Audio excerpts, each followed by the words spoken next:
Hey everyone, and welcome to the I'll Take a Glass podcast. I'm Taylor. And I'm Preston. No matter what's in it, grab a glass. And let's see life together. All right, welcome back. We are excited to be here yet again and hope that you've been able to listen to the other 3 episodes. But if you haven't so far, then go check those out. But today, in honor of the summer, we are talking about summer vacation versus summer adventures, which kind of sound the same, but they're different in our world. Right. So you're going to explain that to people. But question for you, what was or has been your favorite vacation? And I'm just going to say this, it doesn't have to be with me, although that would be nice. But I'm definitely I prefer warmth over cold. Yeah. So I've been snow skiing before and it's awesome. I want to go again, have a ton of fun doing it. But I definitely prefer beach over snow. And so growing up, we always had Gulf Shores that we went to every year. That's always a blast. I think my favorite all-time vacation, conveniently, it would have to be our honeymoon. That was mine. Yeah, it was awesome, wasn't it? Yeah, it was awesome. So we were blessed by a family that they sent us out to Mexico for our honeymoon. Yeah. And our wedding story was a little different. We planned and scheduled a wedding not knowing our school calendar. And so we weren't able to go on our honeymoon immediately because we had to be back at work. And we couldn't miss those days of work, even for a honeymoon. Because I was in the middle of basketball season. Yes, and because that was finals week. Yeah. Ending out a semester. And you can't miss during that time and the whole 9, right? So we went on a delayed honeymoon, but we went to Mexico, all-inclusive resort, on the beach, had a ton of fun. Now, some of the excursions were great for me, but Tay was feeding some fish. And so she gets very motion sick and seasick. I feel like we need to tell the snorkeling story a little bit, though. I feel like this is the perfect story. I mean, which snorkeling story? The one 2-hour block of snorkeling encompasses 8 different stories. Every rule, snorkeling was a terrible idea. So to give you context, Taylor is motion sick, incredibly motion sick. Gets a ton of motion sickness and seasick. So out on the boat, she was sick, nauseous, the whole 9 going into it. She's also very claustrophobic. So you can imagine how putting on a snorkeling mask, the goggles, closed off nose, breathing through a tube, how that would make her feel. And she's not the most comfortable swimming. That's not true. I can swim. I just hold my nose. You couldn't swim. Yeah. You have to hold your nose every time you go underwater. So okay. No, only when I jump in the water, I have to hold my nose. I've gotten good at not holding my nose when I go under. I've been practicing in the pool. Yeah. Yeah, but first of all, I can swim. I can I didn't stroke. say you couldn't swim. I just said you're not the most confident, which is probably true. But I also taught myself how to swim at 7 years old, and I should have drowned. First of all, let's just talk about how much of a champion and elite swimmer I am in that, and having taught myself how to swim. That's slow down. That's impressive. I mean, people listen to this dang, that's impressive. She's multi-talented. By the time we got to our location to go snorkel, you were feeling incredibly nauseous. I don't think you started feeding fish yet. Not yet. But you were feeling nauseous. We get in the water. It's a little chilly because it was in March. And so water was a little cool. Felt great outside, but water was a little cool. I didn't have a problem with it, but I'm a lot tougher than she is. And so when she was in the water, that was shocking to her. It was not a lot of fun. And so just being claustrophobic, not feeling well, she spent a lot of time up and down in the water and not kind of laying across the water with her life vest and all that so that she can see below her. So she missed a ton. So I was constantly coming up, look, there's turtles. Wow, look at those fish. Holy smokes, there's a 6 8-foot stingray right underneath you, and she kicks the stingray like it was awesome. Yeah, I don't know how I didn't die. I stepped in fire coral. Yeah, you kicked fire coral. Yeah. I mean, it was... Yeah, like this is, you know what, that just lets me know God is not done with me because I should have died out there snorkeling because this was an awful experience. And then I was the one person that like the instructor had to stay with the whole time. He had to come back and get me. Yeah, there was a bunch of circle back happening. Yeah. Circling back to get Tay. We're all out way off at the reef. Checking it out. Let's talk about how my husband left me and had no idea where I was, all right, which was terrifying. Why was it terrifying? Because you're such a confident swimmer. It was terrifying because I was by myself. I was freaking out because I was so claustrophobic. And then you just left me. Like, I think I remember, like, I'm trying not to start crying right now because I remember my feelings were so hurt. I was crying in the middle of the ocean because you were gone. And you had no idea. You just left. I'm crying right now. I don't even know. Right, I mean, I forgive you. All right, so I'm supposed to miss out on snorkeling. No. Because you weren't feeling well and didn't like the way your goggles fit. So now I'm not allowed to go snorkel and see it. I mean, we had already spent money on the excursion. You're supposed to comfort me and just hold my hand and be like, "Hey, I've got you." Right back for that. Yeah. You almost didn't comfort me for that either. They sent me. This is how bad it was when we got back on the boat. They sent me to the back of the bus or the back of the boat by myself sitting on the steps. One, I was afraid I was going to fall off the back in the water. So let's talk about that. And I was also terrified I was going to get eaten by a shark when we were snorkeling. Then I just saw I'm feeding these fish right now. I'm throwing up. This shark is going to smell it and just yank me off the back of the boat. Nobody's going to know I'm gone. Like, this is traumatic for me. So in this episode of our podcast, we'll be talking about irrational fears.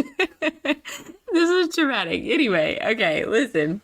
If you are listening, let us know. Are you a vacation person, summer adventure person? What your favorite vacation spots we need to check out? Do not recommend snorkeling, though. And these, you already know that one's out. So, anyway, but I think you had a listener question for us before we get started on our actual summer vacation adventures. Yes, so in the spirit of last week's soup debacle, okay, Chris W. submitted a question. Okay. He said, "Is water wet?" Ooh. No, water makes items wet. So water itself is not wet? No. Water is an element. I don't know. I don't know. I feel like I'm taking an AP test right now, and if I don't answer this, I'm going to fail at life. And I'm really struggling with this answer. I'm going to say water is not wet. It makes items wet. Boom. And that's it. That's the mic drop. Doctoral statement. Yep, that's it. We're going to defend that thesis like our life depended on it. I mean, I don't really have much defense, but... Unlike last week, I agree with you this time. Okay. I feel like water makes things wet, not water. I mean, water itself is water. Yeah. Okay. And so, yeah, I don't know.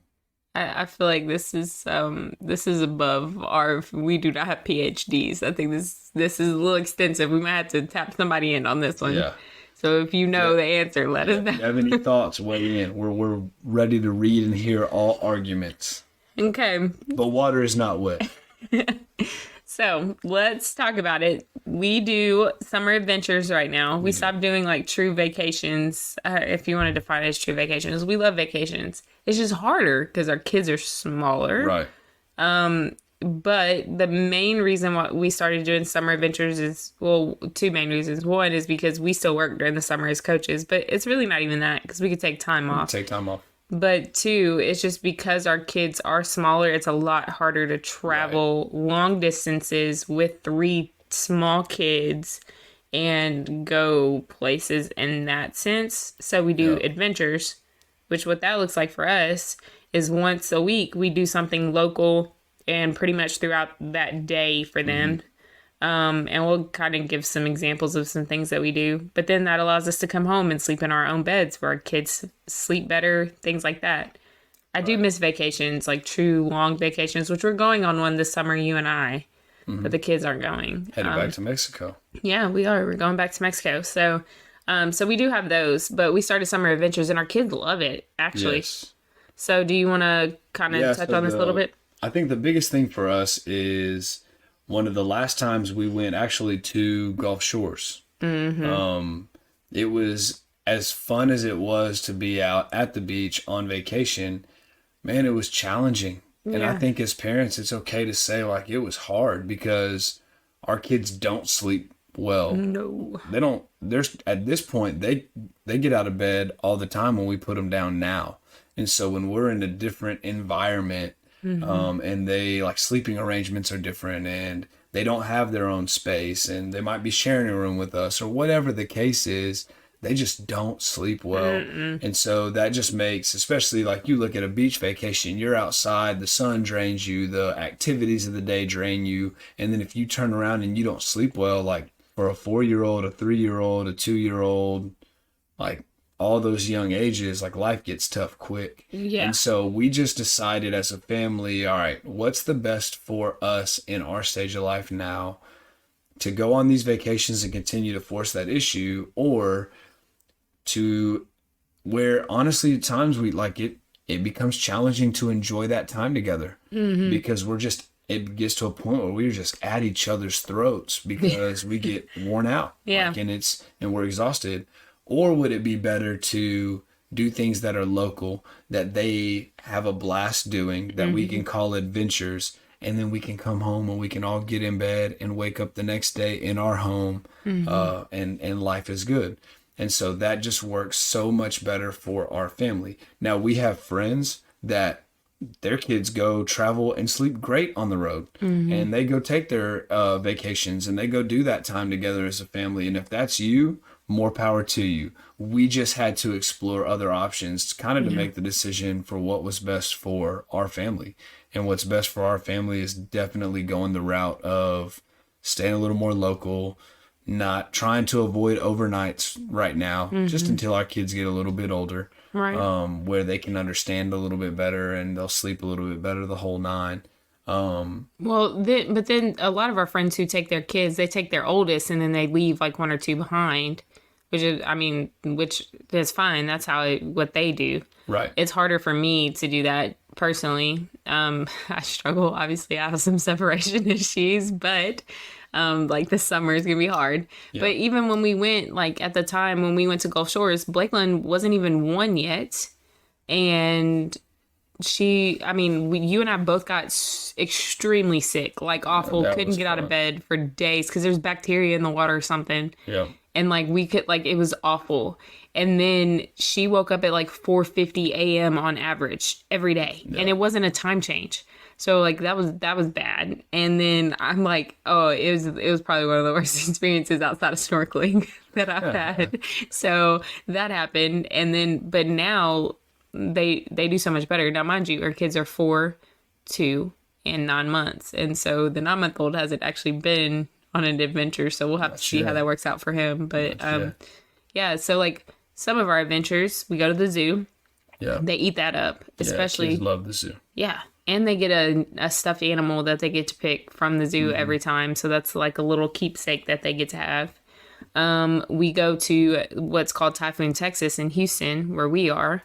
They love that. It's a water park. Water park, yeah. Go get themselves worn out. Yeah. Go down slides, the thrill, the adventure, all the whole nine. And then we go right back home. Right.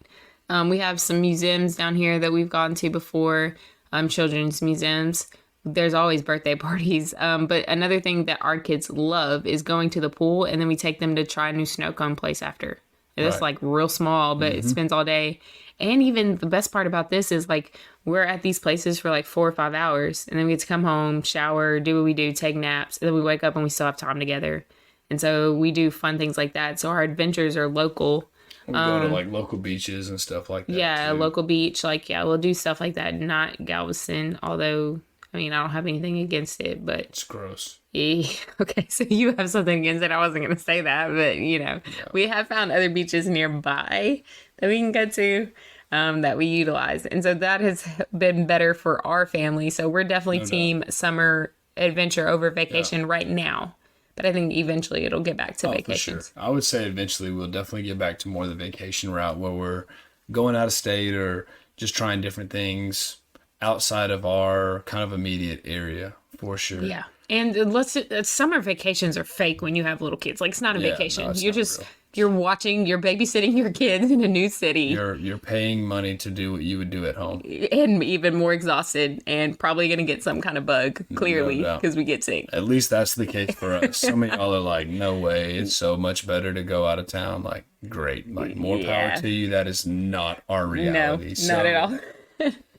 But the other thing that's cool too, and you can see it like I know we talk about our oldest, but as she continues to get older, as our 2-year-old has continued to grow, like the word adventure, like allows them to be so imaginative. Yeah. And so even things like going to the pool and snow cone feels so much more because you tag it with the word adventure. Yeah. And so now they feel like, man, this is the coolest thing ever. Because in reality, we can say we're going to go on an adventure from the living room to the kitchen and go make something, and they would eat that up so much more than just saying, hey, can y'all come help me make these cupcakes? Yeah. You know what I mean? Yeah. And so they want to be a part of an adventure. That is an exciting thing for them. And so being able to say like, hey, we're going on our family adventures, I think they really enjoy that. Yeah.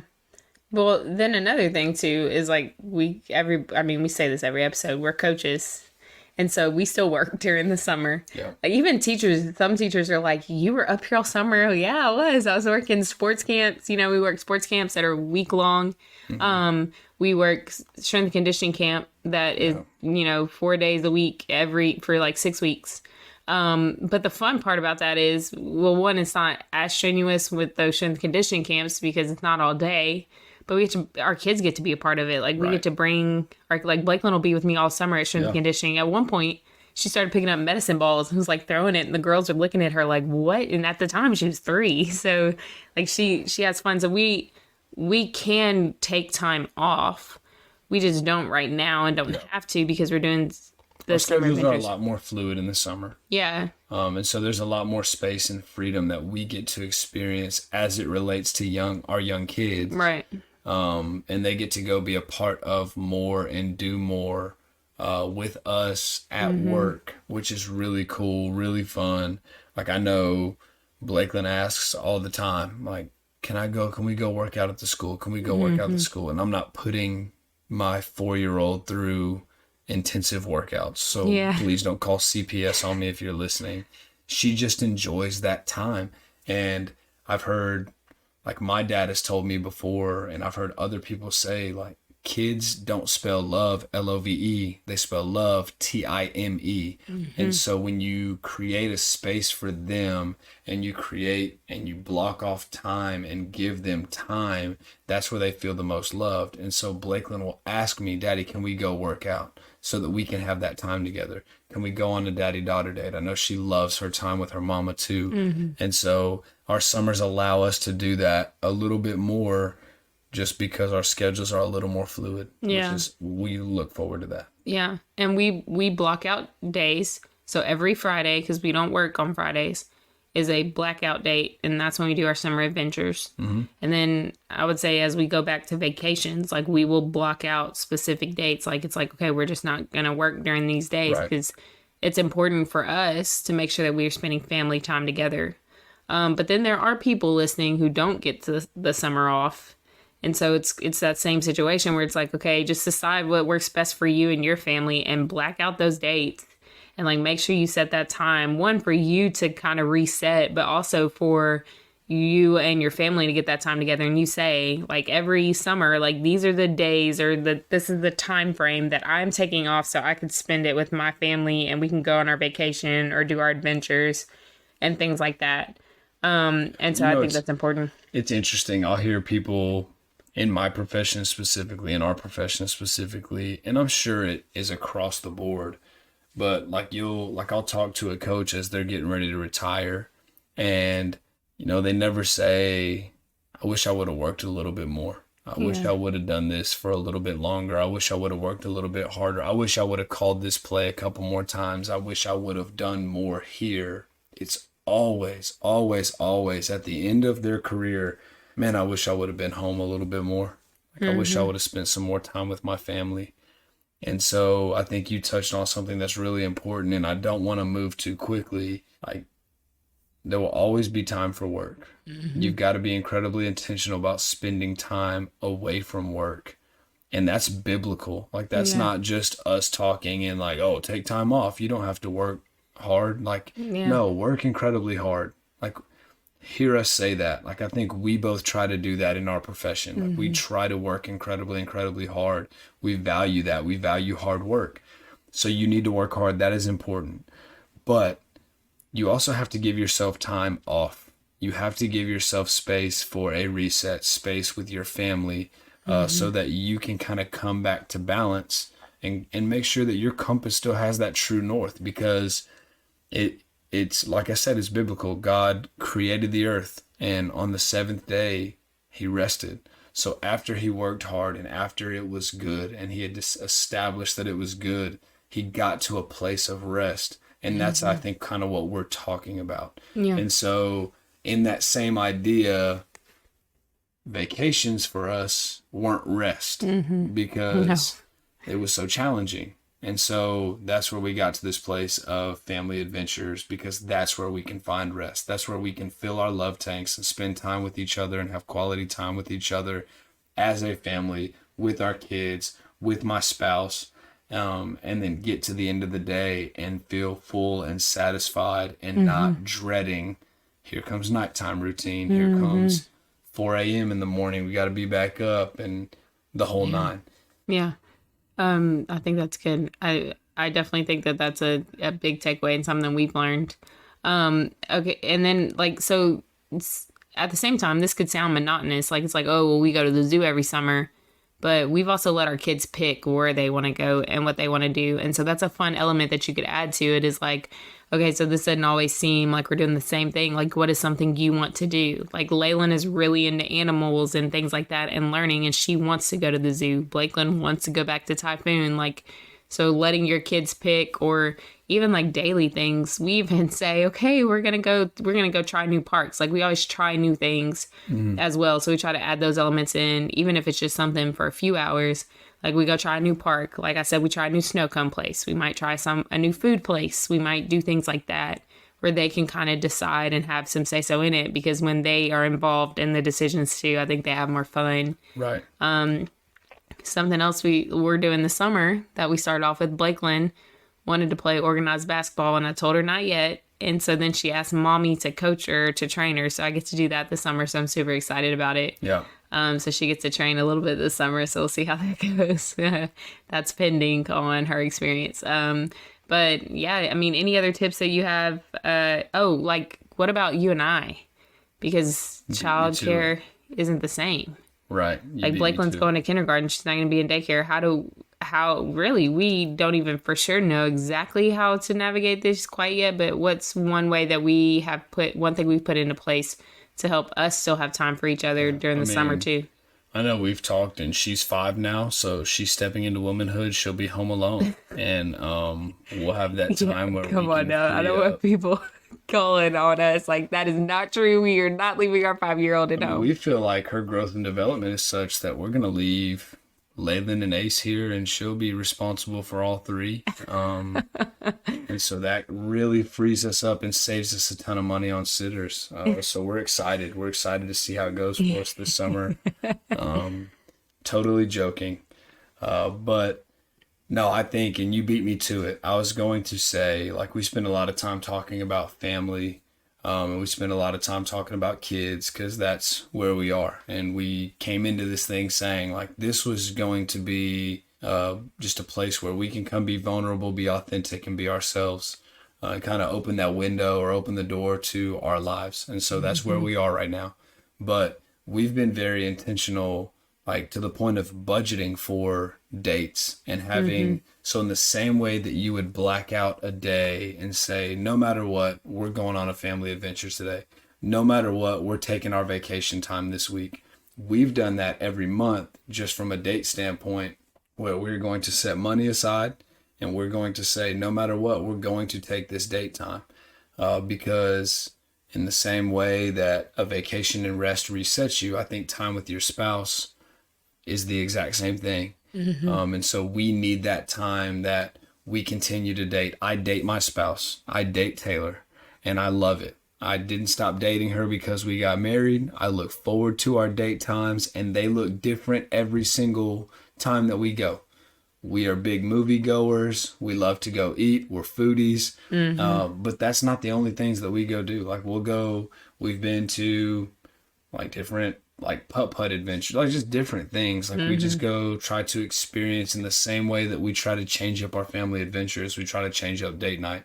And so I would say that as important as it is to spend time together as a family, for us and for you as a listener, you need to find time to date your spouse. Yep. And I know we've talked about, and we don't want to get to our kids graduating and become empty nesters, and at that point just be two coexisters, be two people that room together and pay rent together. We don't want to do that. We still want just a fiery, passionate marriage. Yeah. Where we make a ton of love and all kinds of stuff like that. Oh, Lord, have mercy. You know?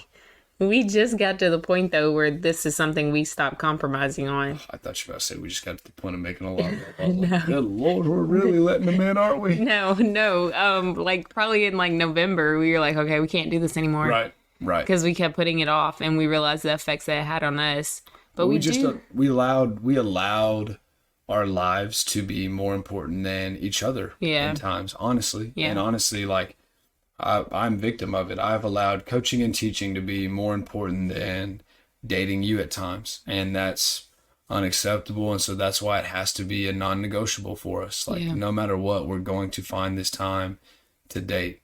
Yeah. And so it has really done wonders, even in our marriage, and in our relationship. And so we see the value in it, and we hope that if you hear nothing else, hopefully you hear other things, but make sure you date your spouse. Yeah. We also get to go our big summer adventure, but really summer vacation, like we mentioned before, is we're going back to Mexico in July. Yeah. So we get to do that. A great friend of ours getting married. Yeah. So we're excited to go experience that. Yeah. So that'll be exciting. So, and I know we talked about this before, but like trying to go on like a big vacation, just the two of us, every 5 years. And then eventually going on, like we said, some big vacations with the kids. But right now we are for sure team adventure. Mama also doesn't like to pack for 4 people. And so that's why I'm all about adventures and not vacations as well. So that sounds... Which part of that reason, and I'm sure guys listening, y'all can relate, part of the reason she doesn't like doing it is because she is an overpacker to the nth degree. And so everyone has the biggest suitcase that we can find, and everyone's suitcase has to be stood on top of to get it to zip. And we're only leaving for 2 days. But we got to be loaded up. That's because I don't want to get to where we're going, and then I need something specific, and I'm like, dang it, I knew I should have packed that. Now I'm in a bad mood for the day because I knew I should have packed it, and now I don't have it, or I got to go buy it. Like, that's just a waste of money. So I might as well pack what I think I'm going to need, and it puts me in a better mood. It puts everybody in a better mood. Not me when I'm packing the truck. We also have kids that, like, 2 of them are bound to need a outfit change because either 1, they've gotten food on themselves, 2, they've pooped through their diaper. Actually, they go through about 3 outfits a day, a piece. So, like, you gotta take that into consideration too. Yeah, those are also really small outfits, so it didn't take up a whole lot of room. I just think ahead, and I just want to point that out, that I'm thinking ahead and I'm being considerate so that you don't have to run to the store, go get a whole nother outfit. Like, that would be fun for you. Thank you. So, big picture, practical takeaway, find time to rest. Find time to enjoy adventure. Find time to do the things that you love to do. And step away from work. You have to. And so whether that's a vacation, whether that's adventures, whatever that looks like for you, make sure that you find that time. Yeah. And I think once you start doing that, like that might be the missing piece of your puzzle right now. Like, yeah. I love what I do. It's an absolute blast. It's my favorite thing in the world, but I'm just so exhausted. We are so exhausted, maybe because you don't rest. Yeah. And so make sure you find that time. Yeah. And find what works best for you and your family, or what works best for you. If you're not married or don't have kids or anything like that, find what works best for you. Right. So again, it's not a one size fits all. So we hope you enjoyed this episode. Hope it inspired you to go try some new things. And like we said, let us know if you're team vacation or if you are team adventure. Check out our blog posts on ideas that we've done in the summer adventures as we kind of lay that out a little bit more. You can pull from that. And you can find that link in the show notes. And we will see you next week, and have fun. Don't forget your sunscreen, and don't forget to go rest, but also do a ton of new things. We will see you next week. Peace. That's it for our show today. Thanks for listening. Be sure to leave us a review and share this episode with a friend. Tune in next week for more fun and connection. In the meantime, don't forget to visit our website, view our blog, and connect with us on social media throughout the week. Don't forget to fill your glass this week. Share this episode with a friend and invite them to have a glass with us. We can't wait to hang out with you again. This episode is brought to you by Rambo Media. Thanks for tuning in.